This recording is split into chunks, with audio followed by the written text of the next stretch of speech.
कठिन समय में क्या करें? जब कोई रास्ता दिखाई न दे तो ये 5 बातें याद रखें। कठिन समय जिंदगी में किसी के पास पूछकर नहीं आता। कभी काम में परेशानी आ जाती है, कभी पैसे की चिंता, कभी परिवार की कोई समस्या और कभी ऐसा फैसला सामने आ जाता है जिसमें समझ नहीं आता कि सही क्या है और गलत क्या। ऐसे समय में सबसे पहली जरूरत समस्या को तुरंत खत्म करने की नहीं होती। सबसे पहली जरूरत होती है कि हम घबराकर कोई गलत फैसला ना ले लें, क्योंकि परेशानी जितनी बड़ी होती है, घबराहट अक्सर उसे उससे भी बड़ी बना देती है। मान लीजिए आपके सामने कोई मुश्किल काम आ गया। अगर आप बैठकर बार बार यही सोचते रहे कि यह मेरे साथ ही क्यों हुआ, अब क्या होगा, मैं इसे कैसे संभालूंगा, तो समस्या वहीं रहेगी, लेकिन आपका दिमाग थक जाएगा। इसके बजाय सबसे पहले खुद से पूछिए, अभी मेरे हाथ में क्या है। हो सकता है पूरी परिस्थिति आपके हाथ में ना हो, लेकिन उसका कोई एक हिस्सा जरूर आपके नियंत्रण में होगा। अगर पैसे की परेशानी है तो आप पूरी समस्या आज खत्म नहीं कर सकते, लेकिन आज का खर्च लिख सकते हैं, गैर जरूरी खर्च रोक सकते हैं और अगला कदम तय कर सकते हैं। अगर काम में समस्या है तो आप पूरा परिणाम तुरंत नहीं बदल सकते, लेकिन अपनी गलती देख सकते हैं, किसी अनुभवी व्यक्ति से सलाह ले सकते हैं और काम करने का तरीका बदल सकते हैं। यही पहला नियम है। पूरी समस्या को देखकर घबराने के बजाय उस हिस्से पर काम कीजिए जिसे आप अभी बदल सकते हैं। दूसरी बात, मुश्किल समय में एक साथ 10 फैसले मत लीजिए। जब दिमाग पर दबाव होता है तो हमें लगता है कि अभी सब कुछ ठीक करना जरूरी है।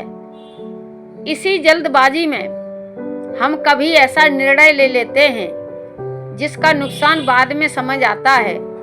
इसलिए कागज पर सिर्फ 3 बातें लिखिए। समस्या क्या है, सबसे जरूरी काम क्या है और अभी मेरा अगला कदम क्या होना चाहिए।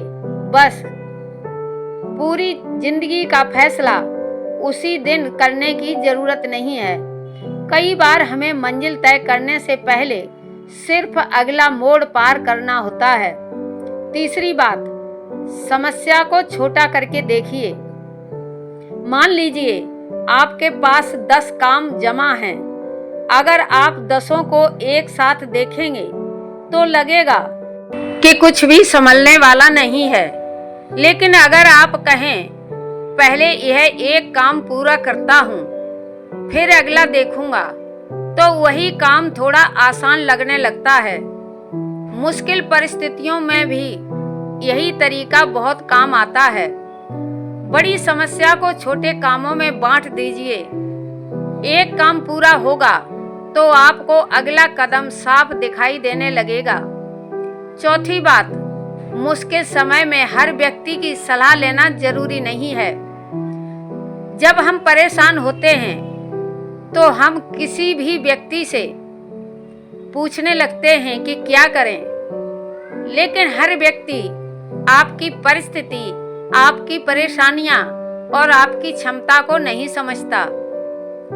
किसी की सलाह सुनिए, लेकिन फैसला लेने से पहले ये जरूर देखिए कि सलाह देने वाला व्यक्ति उस परिस्थिति को समझता भी है या नहीं, क्योंकि अच्छी सलाह वही नहीं होती जो सुनने में अच्छी लगे। अच्छी सलाह वह होती है जो आपकी वास्तविक स्थिति को देखकर दी जाए।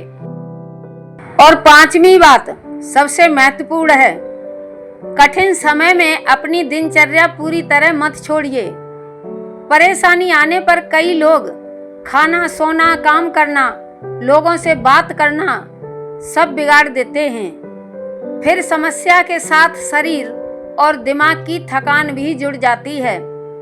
इसलिए मुश्किल समय में भी छोटी छोटी चीजें सामान्य रखिए, समय पर उठिए, थोड़ा चलिए, जरूरी काम कीजिए, अपने आसपास की जगह व्यवस्थित रखिए और अगर जरूरत हो तो किसी भरोसेमंद व्यक्ति से बात कीजिए। ये छोटी बातें समस्या को जादू से खत्म नहीं करेंगी, लेकिन आपको समस्या संभालने की स्थिति में जरूर रखेंगी। और एक बात हमेशा याद रखिए, कठिन समय में आपको हर सवाल का जवाब तुरंत नहीं चाहिए। कभी कभी सिर्फ इतना जानना काफी होता है कि अभी मुझे क्या करना है। आज का काम आज कीजिए, कल की चिंता कल देखेंगे, क्योंकि जब हम आने वाले 10 दिनों की परेशानी आज ही अपने सर पर रख लेते हैं तो आज का एक दिन भी ठीक से नहीं जी पाते। इसलिए अगर इस समय आपकी जिंदगी में कोई मुश्किल चल रही है तो खुद से ये मत पूछते रहिए कि यह कब तक खत्म होगी। पहले ये पूछिए, इसे थोड़ा बेहतर करने के लिए मैं आज क्या कर सकता हूँ। हो सकता है आपका जवाब बहुत छोटा हो, लेकिन वही छोटा कदम आगे चलकर बड़ा बदलाव ला सकता है। मुश्किल समय में मजबूत होने का मतलब यह नहीं कि आपको परेशानी महसूस नहीं होगी। मजबूत होने का मतलब है परेशानी के बावजूद अपना अगला सही कदम पहचान पाना। इसलिए घबराइए नहीं, पूरी समस्या को एक साथ हल करने की कोशिश मत कीजिए। जो आपके हाथ में है उसे संभालिए, जो नहीं है उसके लिए सही समय का इंतजार कीजिए। और सबसे जरूरी, मुश्किल समय को अपनी पूरी जिंदगी का नाम मत बना दीजिए। समय बदलता है, परिस्थितियां बदलती हैं और कई बार एक सही फैसला उस रास्ते को खोल देता है जो हमें पहले दिखाई ही नहीं दे रहा था। तो आज बस इतना याद रखिए, मुश्किल समय में रुककर सोचिए, समस्या को छोटे हिस्सों में बांटिए और अगला सही कदम उठाइए, क्योंकि हर मुश्किल का समाधान एक ही दिन में नहीं मिलता, लेकिन हर मुश्किल से निकलने की शुरुआत एक सही कदम से शुरू होती है।